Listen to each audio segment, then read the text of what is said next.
NH special में दूसरी खबर की बात कर लेते हैं और दूसरी खबर है बुलडोजर पर सियासत की। जी हां, रायपुर में पूर्व सीएम भूपेश बघेल ने नई सरकार पर बयान देते हुए कहा है कांग्रेस सरकार की कई योजनाएं बंद हो सकती हैं, सरकार बनने दीजिए फिर देखते हैं क्या क्या बंद कर रहे हैं। प्रदेश में बुलडोजर कार्रवाई पर बोले भूपेश बघेल, अदृश्य शक्तियां हैं जो काम कर रही हैं, निर्देश किसने दिया किसी को पता नहीं, गरीबों का रोजगार उजाड़ा जा रहा है। ईवीएम में गड़बड़ी के सवाल पर भूपेश बघेल ने कहा, ईवीएम के बारे में बोलो तो बीजेपी को मिर्ची लगती है, इसके पीछे कुछ ना कुछ तो कारण जरूर है।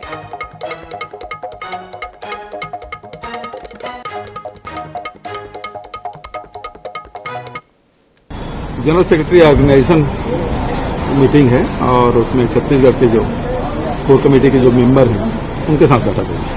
आप लोग हार की समीक्षा करने जा रहे हैं, लेकिन अरे भैया कौन बोल दिया यार, बैठक है समीक्षा, बैठक करने जा रहे हैं। हाँ तो बैठक होगी तो उसके बाद बताएंगे आपको।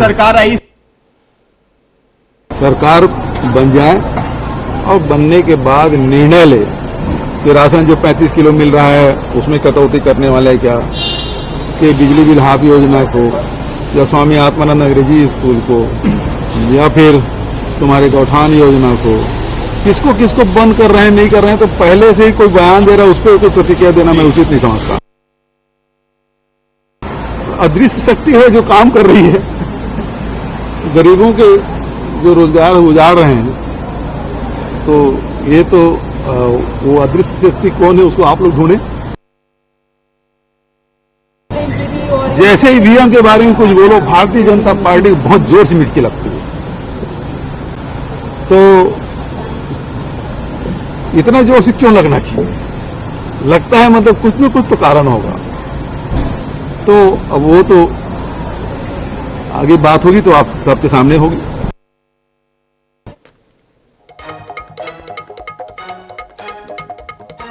और इस खबर पर हमारे साथ कांग्रेस प्रवक्ता धनंजय सिंह ठाकुर जी जुड़ गए हैं फोन लाइन पर। धनंजय जी बहुत बहुत स्वागत है एनएच 24/7 में।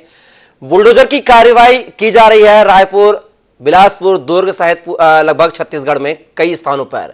यह बुलडोजर जो है बाबा का बुलडोजर कहा जाता है, उत्तर प्रदेश से शुरू होकर मध्य प्रदेश के रास्ते से होकर अब छत्तीसगढ़ पहुंच चुका है और जमकर गरज भी रहा है। आखिर बुलडोजर कार्रवाई हो रही है, अवैध अतिक्रमण ढाए जा रहे हैं, इसमें दिक्कत ही क्या है धनंजय जी? देखिए, मुझे ऐसा लगता है कि थोड़ा सा इस विषय में गंभीरता से सोचना चाहिए जी कि बुलडोजर किसके ऊपर चल रहा है। क्या वो पान ठेला चलाने वाला, वो क्या चाय ठेला चलाने वाला, क्या वो भेड़ बेचने वाला, या कोई भी व्यक्ति जो शाम को ठेला लगाकर अपने बीवी बच्चों को पालन कर रहा है, पेट पाल रहा है, एक रोजगार उससे मिला हुआ है, और उस पे बुलडोजर चला के क्या ये एक सही कहा जा सकता है कि वो बुलडोजर की कार्रवाई सही है? क्या भारत के संविधान जो सबको अधिकार देता है जीवित रहने का, सबका मौलिक अधिकार है, सबको रोजी रोजगार करने, क्या उसी से पर सही है? अगर वो अवैध है, अगर वो गलत है, तो कहीं ना कहीं उनको तो नोटिस देना चाहिए ना। क्या इसी प्रकार की नोटिस दी गई है क्या? और एक चाय की दुकान कोई सड़क किनारे लगा दिया गया, उसका अवैध बोलकर 4 बुलडोजर चला दिया है, मैं समझता हूँ इसे उचित नहीं है। उसे पहले सही तरीके से विधिक तौर पर उस विषय में जाना चाहिए। अगर गलत है तो गलत पे कार्रवाई हो, लेकिन हमें बुलडोजर चलाना ही है करके हम सब कुछ कुचलते चलेंगे तो ये भी तो उचित नहीं है ना। रोजी रोजगार का गंभीर संकट वैसे देश और प्रदेश जूझ रहा है और हम और लोगों को रोजगार देने के बजाय रोजगार विहीन कर रहे हैं, सिर्फ अपने एक जीत को पूर्ति करने के लिए, सिर्फ एक अपने बातों को मनवाने के लिए। ये भी उचित नहीं है धनंजय जी। लेकिन यहाँ पर यह कहा जा रहा है बीजेपी की तरफ से, ये अब बात निकल के सामने आ रही है कि अवैध जो तरीके से दुकानें संचालित होती थी, चखना दुकान, या अवैध तरीके से जो जहां पर इस तरह के कार्यक्रम होते थे, कृत्य होते थे, उन पर बुलडोजर चला है। किसी सही जगह पर या किसी सही व्यक्ति के व्यापार पर बुलडोजर नहीं चलाया गया है। भाई, अब सही और गलत का फैसला कौन करेगा? बुलडोजर करेगा कि संविधान करेगा? अगर बुलडोजर ही सही और गलत का फैसला करेगा तो मुझे लगता है कि चखना सेंटर के बजाय शराब की दुकान पे बुलडोजर चलना चाहिए था जी। आप चखना सेंटर पे बुलडोजर चला के शराब दुकान को संरक्षित कर रहे हैं, ये कैसे सही हो चुकता है? मैंने आपसे पहले कहा ना, जो गलत है उसका फैसला भी करने जवाब देते आप बने रहिएगा। हमारे साथ बीजेपी प्रवक्ता जो है के.एस. चौहान साहब भी जुड़ गए हैं। के.एस. चौहान साहब, यहाँ पर आपने कांग्रेस प्रवक्ता को सुना है, गलत तरीके से आप बेरोजगारों के पेट पर बुलडोजर चला रहे हैं। महोदय, मैं सिर्फ इतना बोलना चाहता हूं, जैसे हमारे कांग्रेसी प्रवक्ता संविधान की बात बोल रहे थे, तो बिल्कुल संविधान के हिसाब से ही चलना चाहिए, कानूनी रूप से ही चलना चाहिए। और पहले भी कानूनी रूप से ये पेंडिंग पड़ा हुआ था उनका ये कार्रवाई, जिसकी कार्रवाई पेंडिंग पड़ी हुई थी, जो मिली भगत से वो कार्रवाई नहीं की जा रही थी, आज की डेट में वो कार्रवाई की जा रही है, जिसके कारण आम जनता, आप पूछेंगे ना आम जनता से, तो आम जनता बहुत ज्यादा खुश है। और जैसा कि हमारे कांग्रेसी प्रवक्ता बोल रहे थे कि आटा सेंटर में आपने चला दिया, क्या वो गैर कानूनी है, और शराब दुकान में नहीं चला रहे, क्या कानूनी? जी बिल्कुल, जो शराब दुकान कानूनी रूप से स्थापित है उसमें कैसे चला देंगे, और जो आटा सेंटर गैर कानूनी रूप से स्थापित है उसमें तो चलाना ही पड़ेगा। आप सिर्फ मेरे को ये बताइए कि ऐसा कौन सी जगह है, ऐसी कौन सी जगह है जहां पर गैर कानूनी रूप से वो धंधा चल रहा है और उसमें चलाया गया है। और लेकिन चौहान साहब एक जानना चाहेंगे, इतनी जल्दबाजी क्या थी भैया कार्रवाई करने को लेकर? सरकार का गठन हो जाता, शपथ ग्रहण समारोह हो जाता, अब यहां पर यह भी सवाल उठ रहे हैं कि आखिर किसके आदेश पर, किसके निर्देश पर यह कार्रवाइयां हो रही हैं? देखिए, जो जनप्रतिनिधि है, जो आदेश कर सकता है, जो नहीं कर सकता है, उसके हिसाब से हो रहा होगा। और दूसरी बात ये है कि संविधान के हिसाब से ही हो रहा होगा।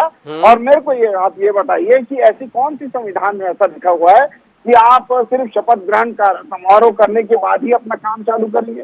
काम चालू हो गया, भले वो उसको आप नेगेटिव में लीजिए, पॉजिटिव में लीजिए, जिसको नेगेटिव में लेना है वो नेगेटिव लोग, और नेगेटिव लोग ले रहे होंगे नेगेटिव में। चलिए जवाब ले लेते हैं, हो गया सर जवाब ले लेते हैं धनंजय जी से। धनंजय जी, यहाँ पर ये आरोप लगाए जा रहे हैं यहाँ पर चौहान साहब की तरफ से कि आपके संरक्षण में ये अवैध अहाते चल रहे थे, ये सब जो काले कारनामे चल रहे थे आपके संरक्षण में चल रहे थे, और बीजेपी की सरकार बनी है तो उन जो काले कारनामे थे उन पर बुलडोजर चल रहा है। इसमें आखिर दिक्कत ही कहाँ है, खामी कहाँ है? गलत काम तो गलत होते हैं। मतलब आप सुनिए ना, ये जो एक शुक्ला पान की दुकान है, यादव चाय की दुकान है, साहू भेल सेंटर है ना, और बहुत सारे ऐसे दुकान, सब्जी की दुकान लगी हुई है, तो मतलब ये सारे के सारे लोग अवैध हैं। इनको इस प्रदेश में जीने का अधिकार नहीं है, इस प्रदेश में इनको धंधा करने का अधिकार नहीं है, क्योंकि भारतीय जनता पार्टी के जो साथी हमारे बता रहे हैं, ये तो समझ में आता है ना कि बड़े बड़े बिल्डिंग, बड़े बड़े जो माल वाले उनके समर्थन में खड़े हुए हैं। मतलब इस प्रदेश में भारतीय जनता पार्टी की सरकार बनने के बाद उन्हीं लोगों को पेट पालने का अधिकार है, उन्हीं लोगों को रोजगार कमाने का अधिकार है जिनके पास बड़ी बिल्डिंगें हैं। मतलब कोई व्यक्ति अगर गाँव से आकर या शहर में चाय की दुकान लगा लेता है, मतलब वो इनके हिसाब से अवैध कब्जा हो गया। ये बातें उचित नहीं है, आप उनका विस्थापन कर दीजिए अगर आपको दिक्कत जारी है। रही बात जनता की, तो रिएक्शन तो दिख रहा है। तीसरी बात, किसने ऑर्डर किया इसको तोड़ने का? किसी ने ऑर्डर किया होगा क्या? आप पुरानी बात कर रहे हैं, तो एक संवेदनाएं भी लोगों के साथ होती है। लोगों, सरकार का काम रोजगार देना हुआ है। मैंने कहा ना, अगर कोई अवैध है तो आप सिस्टम में काम करिए ना। आप बुलडोजर के भय दिखा के, बुलडोजर का वाहवाही लूट के आप ज्यादा दिन तक आप लोगों को नहीं कर सकते। आज पूरे प्रदेश में विरोध शुरू हो गया। कई भाजपा के नेता जो विधायक बनकर अभी आए हुए हैं, जो पहले दिन बुलडोजर कार्रवाई पे सीना चौड़ा करके श्रेय लूट रहे थे, आज इनके कई नेताओं का देख लीजिए बयान साहब को विराम देना चाहूंगा, यहाँ पर रुकना चाहूंगा, एक बात आपसे करना चाहूंगा। जो बुलडोजर की कार्रवाई हो रही है, आपको बता दें बहजत पारा, छोटा पारा जो कि रायपुर का एक एरिया है, वहां पे सेलम स्कूल की छात्राओं ने इस इलाके में छेड़छाड़ी की बात कही थी। इसकी शिकायत भी पुलिस थाने में दर्ज कराई थी और कहा था यहां पर अवैध अहातों में बैठकर लड़के उनसे स्कूल आते जाते समय छेड़खानी करते हैं। इसकी शिकायत भी दर्ज कराई थी, जिसको लेकर यहां पर कार्रवाई भी हुई है। तो क्या इस कार्यवाही को भी आप गलत मानते हैं धनंजय जी? देखिए, मैंने कहा आपने जो बातें कही है, मैं उसको कहा जो गलत है और सही है फैसला कौन करेगा? भारत का संविधान बाबा साहब भीमराव लिखे अम्बेडकर जी का संविधान ही तो करेगा ना। संविधान के अनुसार जाओगे ना, कल के दिन आपके घर को गलत ठहरा दिया जाएगा, कल के दिन आपके जो कारोबार शिकायत लड़कियों ने कराई है, नाबालिग छात्राओं ने कराई, उसमें संविधान कहां खतरे की बात कर रहे हैं आप? शिकायत हुई है, लड़कियों ने, नाबालिग लड़कियों ने शिकायत कराई थी, अब उन हाथों को ढा दिया गया है। चलिए चौहान जी क्या कहेंगे? यहां पर धनंजय जी मानने को तैयार नहीं है, संविधान को आप कटघरे में खड़ा कर रहे हैं, संविधान के खिलाफ आप काम कर रहे हैं, संविधान को ट्रस्ट में लेकर आप ये सब कार्रवाइयां नहीं कर रहे हैं, अपने आप में बुलडोजर की कार्रवाई कर रहे हैं। आज जो भी दर्शक इस चीज को सुन रहे होंगे वो एनालिसिस खुद ही कर रहे होंगे कि ये कांग्रेसी प्रवक्ता और बीजेपी प्रवक्ता क्या क्या बोल रहे हैं, और अपने आप ही अपना निर्णय बता दिए होंगे और अपने निर्णय में एक पहुंच गए होंगे कि ये जो कार्रवाई है, जो छात्राओं के साथ छेड़छाड़ हो रही है, और उसके ऊपर अगर मान लो कार्रवाई होती है तो वो कैसी होगी कार्रवाई। दूसरी बात, ये जो संविधान है, जो एक प्रोटेक्ट का अगर वो हक देता है, तो यही संविधान उसको उखाड़ने का भी हक देता है। और ये जो उखाड़ने की जो डिसीजन है, उखाड़ने का जो आदेश है, वो बहुत पहले ही पारित हो गया था, लेकिन रोक के रखा था जो शासन है, उसके बोलना चाहिए कि उसके दबाव के कारण वो रोक के रखा गया था। क्यों?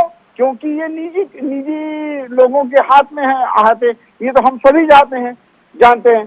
जो आपके निजी लोगों के साथ में आते होंगे, वहां पर गैर कानूनी काम हो रहा है, वहां पर जो तोड़ने का जो पहले से डिसीजन निकाल दिया गया था, उसको आपने रोक के रखा और वो अब टूट रहा है, तो आपके पेट में दर्द हो रहा है। हाँ। जो साफ सफाई हो रही है, जो समाज के लिए साफ सफाई हो रही है, उसमें आपको पेट दर्द दे रहा है। मैं सिर्फ एक ही क्वेश्चन पूछना चाहूंगा, एक ही क्वेश्चन। हाँ जी, पूछिए। अभी तक जितने भी के ऊपर बुलडोजर चला है, यहाँ पर भी मैं ये बोलना चाहूंगा कि क्या वो गैर कानूनी था, क्या वो संविधान के खिलाफ था? ये दो चीजें हैं और ये दोनों चीजों का आंसर है नहीं। और इसको जनता बहुत ही ज्यादा अप्रिशिएट कर रही है कि गलत काम को बंद होना चाहिए। चलिए जवाब लेते हैं सर, चौहान साहब जवाब लेते हैं धनंजय जी से। धनंजय जी क्या कहेंगे? यहाँ पर सवाल आपसे किया गया है कि जिन लोगों पर अब तक बुलडोजर चला है बीजेपी के राज्यों में, शासित राज्यों में, वहां पर कोई गैर कानूनी तरीके से नहीं चला है, सबको पता है, आपको भी पता है। तो रायपुर में जो कुछ हो रहा है, छत्तीसगढ़ में जो हो रहा है, वो अपराधियों पर हो रहा है, ना कि आम जनता पर। क्या आप सहमत है? चलिए बता दीजिए चौहान जी, मेरे को 4 लाइन बता दे।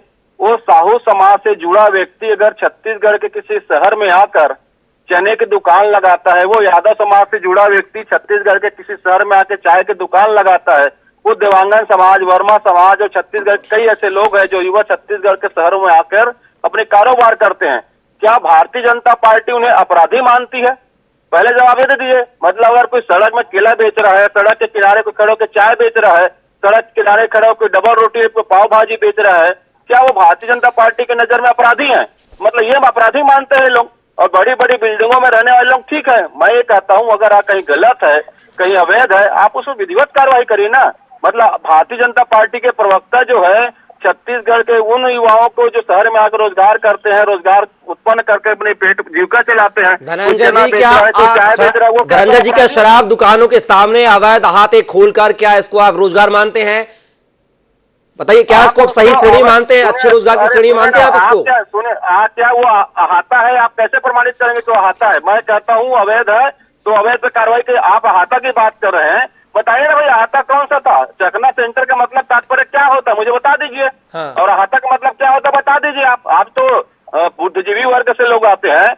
मैं ये कह रहा हूँ गलत है, उस पर कार्रवाई करिए। हाँ। और आप सारे उन लोगों को जो गांव से आकर शहर में रोजगार के तलाश घूमते हैं, उन सबको आप सिर्फ गलत किनारे धंधा लगाने पर अपराधी बोल रहे हैं। चौहान साहब कम शब्दों में प्रतिक्रिया देंगे। साथ में आपसे ये भी जानना चाहूंगा कि बुलडोजर की जो कार्रवाई है, ये छोटे मोटे दुकानदारों, आम लोगों या हाथों पर ही सीमित रहेगा या किसी बड़े माफियाओं पर भी ये बुलडोजर चलेगा? महोदय, संविधान और कानून और भारतीय जनता पार्टी सिर्फ और सिर्फ ये देखती है कि कौन सही और कौन गलत। ये नहीं देखती वो कौन गरीब है कौन अमीर। ये नहीं देखती कि ये कौन सी जात का है, ये कौन सी पात का है। ये तुष्टीकरण की राजनीति नहीं करती है। किसी एक समुदाय के साथ अन्याय और किसी एक समुदाय के साथ तुष्टीकरण और उसका पक्ष लेना ये नहीं करती है, जैसे कि कांग्रेस करते आई है। और वो सिर्फ एक ही चीज जानती है जिसका जवाब हमारे कांग्रेसी प्रवक्ता भाई नहीं दे पाए। आपने पूछा था कि क्या कानूनी रूप से जो गलत है उसके ऊपर कानून ये नहीं कार्रवाई नहीं होनी चाहिए, तो ये दूसरी चीजें बोलने लग गए हैं।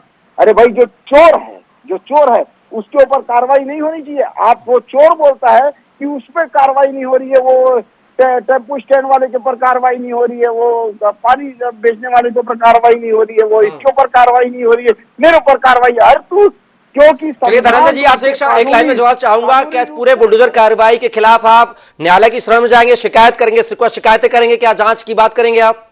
जनता देख ली है कैसे भारतीय जनता पार्टी जो पूंजीपतियों की समर्थक पार्टी है कैसे गरीबों पे बुलडोजर चला रही है और कैसे भाजपा के प्रवक्ता छत्तीसगढ़ के उन युवाओं को जो सड़क किनारे फल बेच रहे हैं, सड़क किनारे भेल बेच रहे हैं, सड़क किनारे चाय बेच रहे हैं, उनको अपराधी बताकर कैसे बुलडोजर चलवा रहे हैं पूरा प्रदेश। तो आप साथ देंगे या नहीं देंगे सर इन जनता का, इन गरीब युवाओं का जिनको बेरोजगार किया जा रहा है, इनका साथ देंगे आप नहीं देंगे विपक्ष के नाते? हम सुनिए ना, हम कल भी गरीब के साथ है, आज भी गरीब के साथ है और कल भी गरीब के साथ रहेंगे और अन्याय करने वाले के खिलाफ हम खड़े होंगे। और भारतीय जनता पार्टी का ये चरित्र पूरा प्रदेश देख लिया कि कैसे चुनाव जीतने के बाद ही कैसे गरीबों को कुचला जा रहा है डबल इंजन की सरकार के द्वारा और कैसे गरीबों को बेरोजगार किया जा रहा है। अवैध कार्यों की निश्चित तौर पर कार्रवाई को विरोध नहीं है, लेकिन जिस प्रकार से भारतीय जनता पार्टी सिर्फ गरीबों को जो ठेला खुमचा वाले उनको अपराधी बनाकर कार्रवाई करिए, ये भाजपा की सोच को प्रदर्शित करता है। चलिए धनंजय जी और के एस चौहान साहब, आप दोनों मेहमान हमारी चर्चा का हिस्सा बने, उसके लिए बहुत बहुत शुक्रिया। अब लेकिन देखना यह होगा कि इस बुलडोजर कार्रवाई जो हो रही है बहुमत के बाद और सरकार के गठन के पहले हो रही है, और अब देखना दिलचस्प यह भी होगा कि बुलडोजर की कार्रवाई जो है क्या बड़े बड़े माफिया या अधिकारी कर्मचारियों के अवैध कब्जों पर भी बुलडोजर चलता हुआ दिखाई देगा या नहीं। ये सब चर्चा का विषय जो है आगे आने वाले समय में देखने को मिलेगा। फिलहाल के लिए हमारी खास पेशकश में बस इतना ही। आप बने रहिए INS 24/7 के साथ। नमस्कार।